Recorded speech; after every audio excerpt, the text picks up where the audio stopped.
एक तारा आहे. सूर्य हा आपल्या सूर्यमालेतील सर्वच ग्रहांना प्रकाश देतो. बुध हा एक आपल्या सूर्यमालेतील पहिला ग्रह आहे व सूर्याच्या सर्वात जवळचा ग्रह आहे.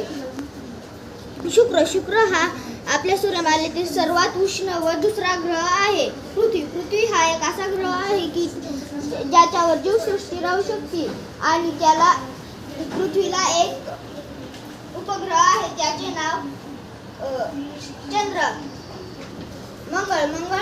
मंगळ हा आपल्या सूर्यमालेतील चौथा ग्रह आहे आणि मंगळ आणि गुरु यांच्या दरम्यान असंख्य खगोलीय वस्तूंचा एक पट्टा आहे. त्या पट्ट्यातील खगोलीय वस्तूंना आपण लघुग्रह असे म्हणतो.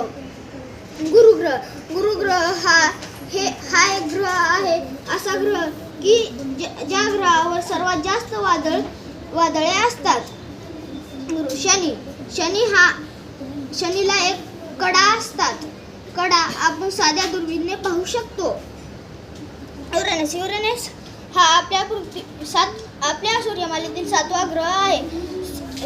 युरेनसला पण कडा असतात, त्या आपण साध्या दुर्बिणीने पाहू शकत नाहीत.